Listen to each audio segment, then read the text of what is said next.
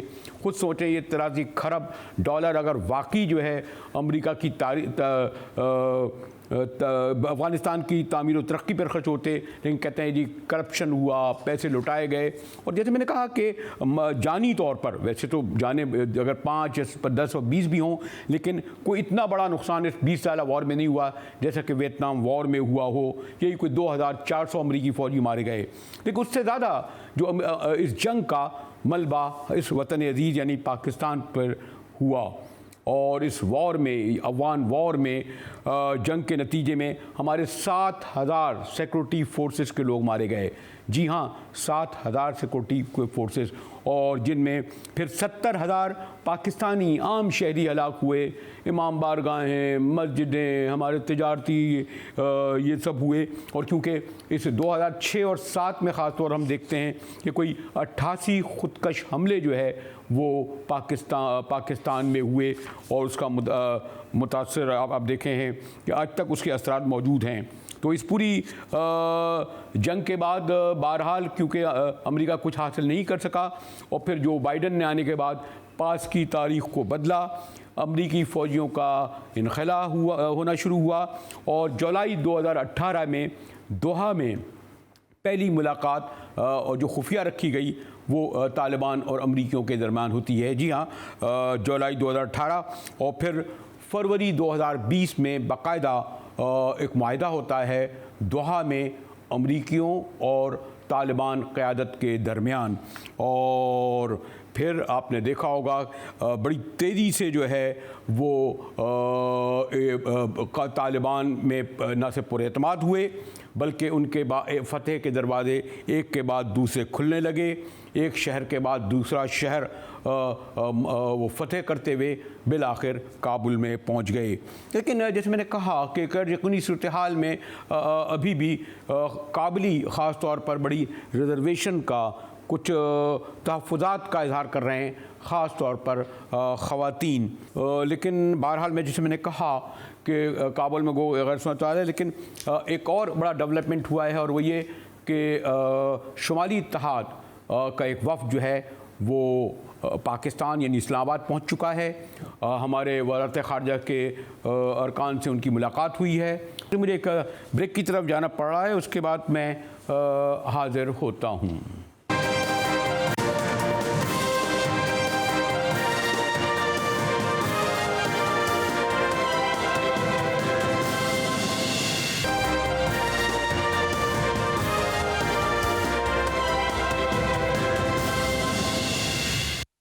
GTV मुजाहिर बिलरी आपको खुशामदीद करता है। जिससे मैंने आपसे कहा कि 24 घंटे में बड़ी तेज़ रफ्तार तब्दीलियाँ ना सिर्फ काबुल अफ़गानिस्तान में बार आ रही हैं बल्कि उसका इम्पेक्ट आपको इल्म है कि पूरे हमारे रीजन पर, ख़ास तौर पर पाकिस्तान को तो पड़ना ही है।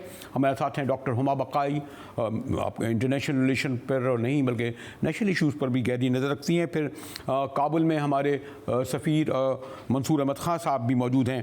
डॉक्टर साहब इजाज़त दें तो मैं ज़रा ख़ान साहब से ज़रा ये मालूम करूँ। ख़ान साहब शुक्रिया तो आपका आने का, मुझे इल्म है कि आप बहुत ही मसरूफ़ हैं। शुमाली इत्तेहाद का वफ़द भी आया हुआ है, बाहर भी, दोहा से भी राब्ते में। काबुल से ख़ान साहब कुछ अच्छी ख़बरें नहीं आ रही, कोई गैर यकीनी सूरत हाल है। एक तो यकीनन ऐसा होना भी था, लेकिन जो यानी अभी तक जिस तरह एक ऐसा लग रहा था कि अगर जब कोई आता है फातेह तो उसका इस्तकबाल किया जाता है। काबुलियों ने अभी तक ऐसा नहीं लग रहा कि उन्हें खुले दिल से उनका इस्तकबाल किया हो, एतमाद बहाल नहीं नज़र नहीं आ रहा काबुलियों में। मंसूर साहब जी, आपकी बात बिल्कुल ठीक है। वो असल में चूंकि चीज़ें बहुत अचानक हुई हैं तो लोग एक्सपेक्ट नहीं कर रहे थे इतनी जल्दी, और गुज़िश्ता कोई 10 दिन के दरमियान बहुत ज़्यादा सूबों पे तालिबान ने अपना कंट्रोल हासिल किया और फिर आहिस्ता से वो एक दिन काबुल में भी दाखिल हो गए। तो ये चीज़ें एक्सपेक्टेड नहीं थी और इसलिए थोड़ी सी, वैसे तो ज़्यादा जगहों पे खूनरेजी नहीं हुई, 2-3 जगह पे जंग हुई है लेकिन ज़्यादा खूनरेजी नहीं हुई। एक हेरात में थोड़ी सी मिलिट्री कन्फ्रंटेशन हुई थी, एक मज़ार में और एक कंधार में, लेकिन काबुल में भी एंट्री वैसे तालिबान की उसमें कोई ANDSF के साथ, अफगान फोर्सेस के साथ लड़ाई है, बाज़ाब्ता जंग नहीं हुई। लेकिन लोगों में थोड़ी सी बेचैनी की कैफियत इसलिए है कि जब गैर यकीनी सूरत हाल पैदा होती है, एक गवर्नमेंट चली गई, दूसरी गवर्नमेंट बनने में कुछ अब आगे टाइम लगेगा, वक्त लगेगा, तो इस वजह से वहाँ पे थोड़ी सी आपको बदनज़मी या बेचैनी नज़र आ रही है। और हमारी कोशिश है कि हम अपने शहरियों के लिए भी और दूसरे जो अफगान और इंटरनेशनल ऑर्गेनाइजेशंस के लिए लोग काम कर रहे हैं, उनके लिए जो भी फैसिलिटेशन सहूलियात उनकी पाकिस्तान आने के लिए पैदा कर सकते हैं वो हम उसके लिए काम कर रहे हैं। जी डॉक्टर साहब, आपने मंसूर साहब से सुना, एक तो काबुल में और बड़ी इस दौरान भी वो आते भी रहे बहुत तेज़ी में हमारे ख़ान साहब, और उनका वो ये एक्सेप्ट भी कर रहे थे कि बेचैनी है और आमतौर पर जब इस तरह ट्रांसफ़र ऑफ पावर हो वो होना भी चाहिए, लेकिन काबुल की ज़रा सूरत ज़्यादा मुख्तलिफ है। डॉक्टर साहब ऐसा ही है ना? देखिए, जो हुआ वो अनएक्सपेक्टेड था और इस वक्त आप कोई सा भी मकाला या कमेंट अमेरिका में उठा के देख लें, वो हैरान है कि अफ़गान अफवाज का इतना स्पीडी कोलैप्स हुआ है। और जाहिर है कि सवाल उठ रहे हैं कि क्या 20 साल का इन्वेस्टमेंट 20 दिन भी नहीं रोक सका तालिबान को। तो ये सवाल तो अपनी जगह है, लेकिन शायद ज़मीनी हक़ाइक़ ये हैं कि कोई रेजिस्टेंस नहीं हुई और तकरीबन जिसे कहते हैं ना कि ब्लडलेस कैप्चर हुआ है काबुल का। लेकिन अब जो अहम बात सामने आ रही है और ये भी है कि जी जो ट्रुथ होता है वो सच वॉर की पहली कैजुअल्टी होती है। लेकिन यह बात सामने आ रही है बिलखुसूस फॉरेन मीडिया में, वेस्टर्न मीडिया में, कि जो दोहा और दूसरे इंटरनेशनल फोरम्स पे तालिबान ने वादे किए थे शायद वो उस तरह से पूरे नहीं हो पा रहे और इस वक्त बहुत अफरा तफरी है काबुल में, इनसिक्योरिटी भी है और लोग पैनिक भी है। और आपको पता है तालिबान कोई रेगुलर आर्मी थोड़ी ना है कि इनके यहाँ कुछ गलत करने पे कोर्ट मार्शल हो जाएगा। ये तो वॉलंटियर्स हैं और वॉलंटियरली जो उनको सही लगता है वो कर रहे हैं इस वक्त काबुल में। लेकिन तालिबान के लिए रिकग्निशन बहुत मुश्किल हो जाएगी और लेजिटिमेसी बहुत मुश्किल हो जाएगी अगर ह्यूमन राइट्स वायलेशंस ग्राउंड पर बढ़ी। पाकिस्तान जैसे मुल्क के लिए भी उनको रिकग्नाइज करना बहुत मुश्किल हो जाएगा अगर ह्यूमन राइट्स वायलेशंस हुई या विमेन राइट्स डॉक्टर साहब अभी तक कॉम्प्रोमाइज हुआ या इस तरह। लेकिन डॉक्टर साहब अभी तक ह्यूमन राइट के हवाले से तो कोई ज़्यादा खबरें नहीं आई, लेकिन ऐसा लगता है कि जैसे कोई बहुत ज़्यादा वो शौक में लग रहे हैं। खास साहब ये जो डॉक्टर साहिबा ये कह रही हैं कि अब तो दूसरा मरहला आएगा कि हमने भी पहले भी आपको याद होगा कि सिर्फ हमने एक्सेप्ट तस्लीम किया था और यूएई ने और शायद सऊदी अरब ने, पूरी दुनिया ने उनकी हुकूमत को तस्लीम नहीं किया था। अभी भी यकीनन जब कोई हुकूमत आती है तो उसको सबसे बड़ा मसला ये होता है कि उसको उसके पड़ोसी मुल्क और रिकग्नाइज़ करते हैं नहीं, तस्लीम करते भी नहीं हैं। लेकिन ये जो आप हमारे इंफॉर्मेशन मिनिस्टर भी कह रहे थे कि हम वीज़े जारी कर रहे हैं, लेकिन अब तो शायद कल आखिरी फ़्लाइट चली है, फ़्लाइटें बंद हो गई हैं। ख़ास तौर पर एयरपोर्ट पर मैं देख रहा था कि बड़ी भगदड़ मची है, बल्कि यानी एक अमेरिकन कंट्रोल में है, उसकी फायरिंग से शायद हलाकतें भी हुई। तो इससे तो बड़ी आप देख रहे होंगे ना कि जो एयरपोर्ट पर अगर ये सब कुछ हो और स्क्रीनें सारी दुनिया में दिखा रही हों तो मज़ीद वो जो मैं कह रहा था ये गैर यकीनी की सूरत हाल या बेचैनी उसको मज़ीद जी खान साहब। देखें गुज़िश्ता 2 दिन से तो फ्लाइटें चल रही थी। कल भी पीआईए ने 2 बड़े जहाज चलाए हैं, बोइंग 777, और उसमें काफ़ी लोग आए हैं। वीज़ा भी हम वहाँ से भी दे रहे हैं, वीज़ा ऑन अराइवल की फैसिलिटी भी पैदा की है। हमें उम्मीद ये है कि जो एयरपोर्ट पे जो वाक़या हुआ है ये अनएक्सपेक्टेड था, गैर मुतवक्को था और अनफॉर्चुनेटली इसमें अमेरिकी फ़ौजियों की फायरिंग से कुछ जानी नुकसान भी हुआ है। हमें उम्मीद है कि इसमें थोड़ा सा नज़्म ज़ब्त लाने की कोशिश की जाएगी और एयरपोर्ट को दोबारा खोलने की कोशिश की जाएगी ताकि ये जो परवाज़ों का जो शेड्यूल जो है वो अंदरूनी परवाज़ें और बैरूनी परवाज़ें दोनों का दोबारा से बहाल हो सके। अगर ये किसी वजह से सिक्योरिटी के हालात की वजह से ऑपरेशन एयरपोर्ट पे दोबारा नहीं शुरू होते तो फिर हम जो पाकिस्तानी हैं, कुछ उनमें से लोग पाकिस्तान एम्बेसी में भी मौजूद हैं जिनको हमने ठहराया हुआ है एम्बेसी में, क्योंकि हमारे एम्बेसी का प्रेमिस जो है काफ़ी बड़ा है, काफ़ी बड़ी बिल्डिंग और बड़ा अहाता है हमारे पास, तो हम उनको फिर बाय रोड भी ला सकते हैं। तोरखम पाकिस्तानियों के लिए तो खुला है और जो स्पिन बोल्दक पे भी क्रॉसिंग है वो अफगान के लिए भी खुली है। वहाँ पे से कुछ वहाँ पे बॉर्डर खुल गया है और डेली मूवमेंट्स होती हैं, कुछ ये अरेंजमेंट किए जा सकते हैं, ऐसा मसला नहीं, हम इस पे लगे हुए हैं। जी डॉक्टर साहब आपने सुना, एक तो ये कि ये भी हम सुन रहे हैं ना कि वहाँ या तो आवाम है या तालिबान है, न पुलिस है न फ़ौज है न कोई फोर्सेस नहीं है, और इसीलिए गालिबन एयरपोर्ट को क्योंकि नकल मकानी कर रहे थे अमेरिकन अपनी, तो उन्होंने फायरिंग तक करनी पड़ी जिसमें 5 हलाकतें भी हुई। डॉक्टर साहिबा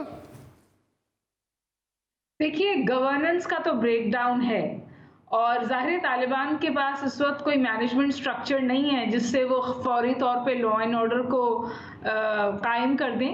लेकिन ये ज़रूर हुआ है कि 22 कंट्रीज़ ने तालिबान से ये मुतालबा किया है या समझिए रिक्वेस्ट की है कि जो अफगानिस्तान से बाहर जाना चाहता है वो उसको जाने दे, और इस तालिबान किसी को वहाँ से बाहर निकलने से रोक नहीं रहे।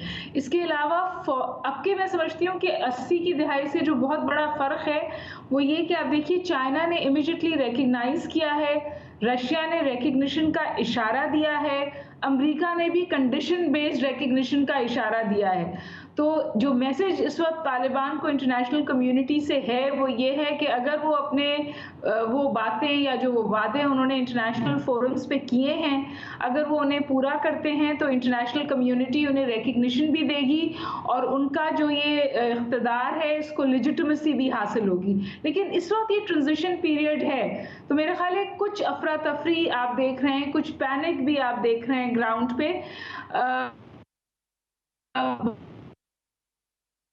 जी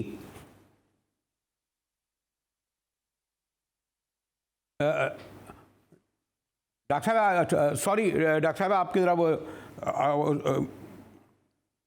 जी डॉक्टर साहब इजाज़त दें तो मैं एक ज़रा एक खान साहब से एक कंक्लूडिंग सवाल कर लूँ, ज़रा मसरूफ़ भी हैं। खान साहब ये जो एक हमने जो बुलाया है जो यहाँ आए हैं इस्लामाबाद में वो सब शुमाली इत्तेहाद के लोग हैं और अगर मैं गलत नहीं हूँ तो शायद नॉन पश्तून हैं, जबकि तालिबान के बारे में आप मुझसे ज़्यादा जानते हैं कि वो सारे पश्तून हैं। तो एक ये भी बड़ा मसला है कि काबुल शहर जो है वो हमेशा से नॉन पश्तूनों का रहा है, फ़ारसी बोलने वालों का रहा है और इसीलिए जो जिस तरह वो आए हैं वो अपने अपने लिबास और अपने जो ज़बान बयान इस्तेमाल कर रहे हैं वो काबुलियों के लिए अजनबी है। तो शुमाली इत्तेहाद तो आप पास आ गए, क्या आपका तालिबान जो मौजूद है क़यादत काबुल में वो राब्ते में आपके है मंसूर साहब? नहीं, अभी तक तो देखें, अभी तो ये बहुत जो हमारी अभी दोहा में जो तालिबान की क़यादत है उससे दोहा भी मैं गया हुआ था एम्बेसडर सादिक के साथ। तो दोहा में हमारी एक्सटेंडेड ट्रोइका की मीटिंग थी और उसमें तालिबान की क़यादत और डॉक्टर अब्दुल्ला दोनों मौजूद थे, उनके साथ भी मीटिंग हुई।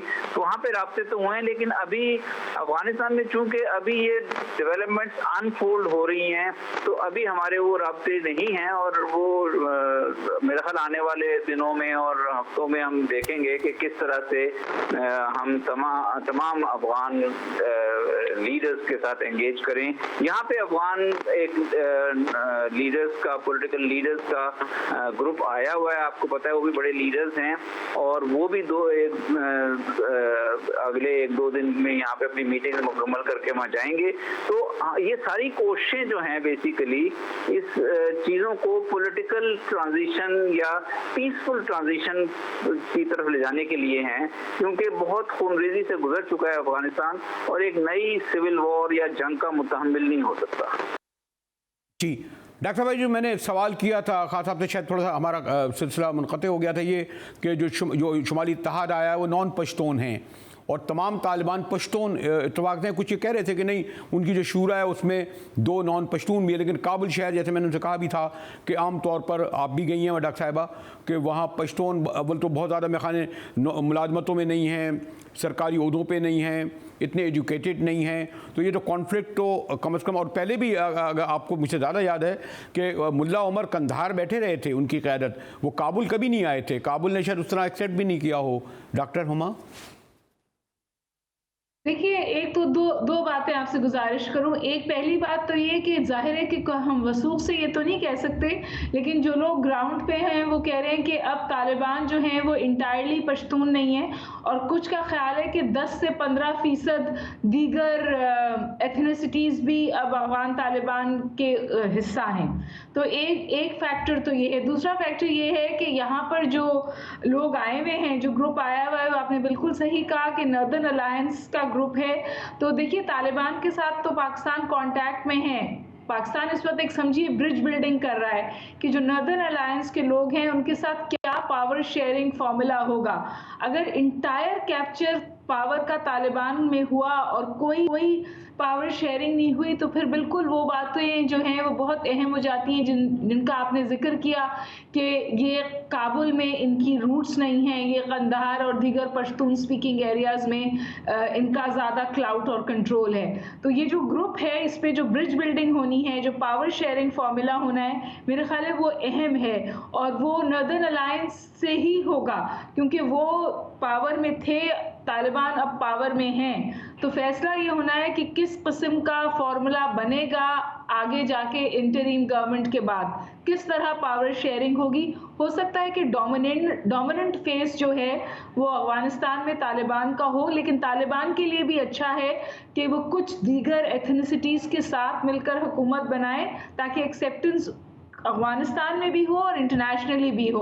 और मेरे ख्याल है कि तालिबान पॉलिटिकली सेवी हैं, उनकी जो टॉप लेयर है वो इंटरनेशनल नॉर्म्स को भी समझती है, दोहा में भी बैठी है और पॉलिटिकली सेवी भी है। फिर चाइना ने देखिए इमीडिएटली उनसे कहा है हम आपके साथ काम करने को तैयार हैं, लेकिन चाइना भी उनके साथ उस वक्त काम कर सकता है अगर कोई गवर्नेंस मॉडल मौजूद हो, कोई फ्रेमवर्क मौजूद हो अफगानिस्तान में। अगर ये फोर्सफुल कैप्चर हुआ सिर्फ तालिबान का, तो फिर सूरत हाल बिगड़ सकती है। तो तालिबान के अपने मफाद में है कि वो कुछ लोगों को साथ लेके चलें।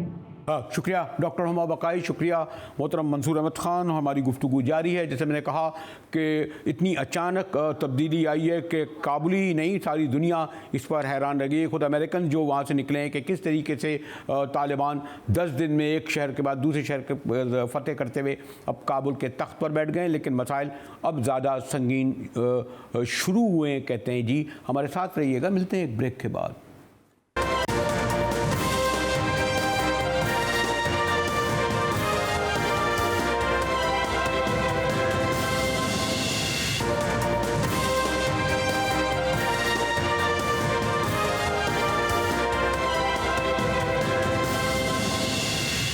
टीवी में मुजाहिद वली अखबार आपको फिर खुश आमदेद करता है। काबुल की सूरत हाल जिस तेज़ी से तब्दील हो रही है उस पर हमारे साथ सोहेल शाहीन तर्जुमान ने भी ज्वाइन किया है। ज़रा मैं एक क्विक उनसे सवाल ये कर लेता हूँ।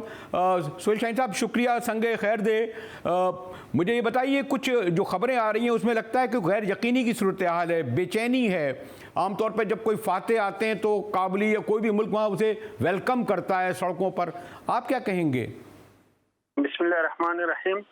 जी, हमने अफगान अवाम ने वेलकम किया और काबुल सिटी में भी वेलकम किया, जो जगह हमारे फोर्सेस पहुंच गए। लेकिन काबुल एयरपोर्ट में हमारे फोर्सेस नहीं पहुंच गए थे। जो अफरा तफरी थे उस टाइम, जो हमारी फोर्सेस उधर नहीं पहुंच गए थे और काबुल की जो पुलिसमैन है और सोल्जर सिक्योरिटी पर्सनल है उन्होंने अपने जगहों को छोड़ दिया था। तो इस आलम में एक अफरा तफरी के हालत हुई और ये अक्सरत वो लोग हैं जो काबुल एडमिनिस्ट्रेशन के ऑफिशियल है और के एम्प्लॉइज है, जो वो है। ये आवाम भी नहीं है, आम जो आवाम है वो उसमें शामिल नहीं है जी। तो वो उसके लिए भी हमने जनरल अमनिस्टी को अनाउंस किया है और उसको ये भी कहा है कि आपके मुल्क, आपकी इज्जत, आबरू और जिंदगी, हयात, ये सब महफूज है। अच्छा सोहेल शाहीन साहब, हमारे पास बहुत सीनियर जर्नलिस्ट हैं, मुदस्सिर साहब, वो काबुल में ही हैं। मैं ये सोहेल शाहीन साहब तर्जुमान ने जो कुछ कहा है, मुदस्सिर साहब आप सुन सकें? अच्छा सॉरी, उनकी लाइन ड्रॉप हो गई। सोहेल शाहीन साहब, अब ये बताइए कि अब बाकायदा इस्लामी इमारत इस्लाम जो है आपकी, उसकी लीडरशिप का कब ऐलान होने जा रहा है? अभी तो कह रहे हैं दोहा से आने वाले हैं। वैसे तो जो नाम आ रहे हैं अभी तक मुल्ला गनी बरादरी उसके सरबराह नजर आ रहे हैं, तो कुछ फैसला हो चुका है कि अमीर, सदर मुमलिकत, प्राइम मिनिस्टर कौन होगा? नहीं, अभी तक तो फैसला नहीं हो चुका है। इस पर बातचीत हो रही है ताकि एक अफगान इंक्लूसिव इस्लामिक गवर्नमेंट बनाया जाए। तो वो मैं एक्सपेक्ट करता हूँ आइंदा कई दिनों में। लेकिन ये जो मैं आपसे कह रहा था कि यानी काबलियों को आप ये पैगाम दे रहे हैं कि वो ख़ासतौर पर ख़वातीन, क्योंकि कुछ जो पास्ट में जो कुछ हुआ, खैर तारीख़ बदल गई है, हालात बदल गए, सोच बदल गए, लेकिन कुछ लोगों के जहनों में उस तरह का एक है। तो ख़वातीन दफ्तर जा सकेंगी, तालीमी इदारे जा सकेंगी, अकेली बाहर जा सकेंगी, शॉपिंग मॉल खुलेंगे, सब ऐसे ही रहेगा शोल शाहीन साहब? जी बिल्कुल, शॉपिंग मॉल खुल चुका है और उसके ख़वातीन की जो एक्सेस टू एजुकेशन वर्क वो भी है, बजा खुद बाकी है, और जो स्कूल्स है वो भी बिल्कुल ओपन हो जाएंगे जैसा पहले था, तो वो तशवीश न करे। यानी कोई उस तरह सख्ती नहीं होगी हिजाब या नकाब पे? नहीं, वो हिजाब तो ये इस्लामी हिजाब है, लेकिन उसके काम के बारे में, उसकी तालीम के बारे में, उसकी बिजनेस के बारे में दूसरी चीज़ें हो, वो मेरे ख्याल में वो बहुत सुलह और अमन की फ़ज़ा में वो अंजाम दे सकते हैं। एक आखिरी सवाल रसूल साहब, अभी शुमाली इत्तेहाद के नॉर्दर्न अलायंस के लोग इस्लामाबाद आए हुए हैं और वहाँ गुफ्त शनीद हो रहा है, तो आप इस्लामाबाद से भी उनकी क़यादत से राब्ते में हैं, और क्या हम ये समझें कि कोई कोलिजन मखलूत हुकूमत बनेगी, या जो हुकूमत बनेगी वो तालिबान ही की होगी? मैं तो नहीं जानता हूँ कि उधर बातचीत हो रही है, ऐसा सुना है कि उधर कुछ गए हैं जो काबुल एडमिनिस्ट्रेशन के फॉर्मर ऑफिशियल से, हाई रैंक्स ऑफिशियल से उधर है, तो उस पर मैं नहीं जानता हूँ, लेकिन एक अफगान इंक्लूसिव गवर्नमेंट के लिए जाहिर है हम उसके लिए मुशावरत की ज़रूरत है, बातचीत की भी ज़रूरत है मुख्तलिफ पर्सनैलिटीज़ के, पॉलिटिशियन के साथ, अफगान पॉलिटिशियन। एक आखिरी और सवाल कर लूँ, एक पहले तो सिर्फ जब 20 साल पहले जब आप आए थे तो सिर्फ पाकिस्तान, सऊदी अरब और यूएई ने एक्सेप्ट किया था, लेकिन अब आप मॉस्को भी गए, चीन भी गए, तो आप ये तवक्को कर रहे हैं कि जल्द ही ये ममालिक आपकी हुकूमत को तस्लीम कर लेंगे? आप राब्ते में हैं इन सबके? मैं उम्मीद करता हूँ कि सब इसको हुकूमत को, आइंदा मुस्तकबिल के हुकूमत को, इस्लामी हुकूमत को एक्सेप्ट करे, रिकॉग्नाइज करे, क्योंकि ये हुकूमत अफगान आवाम की हुकूमत होगी। ये हुकूमत किसी ऑक्यूपेशन के नतीजे में वजूद में नहीं आएगी, बल्कि आवाम के उमंगों के मुताबिक, उसके तकाज़ों के मुताबिक, उसके एस्पिरेशन के मुताबिक वजूद में आएगी।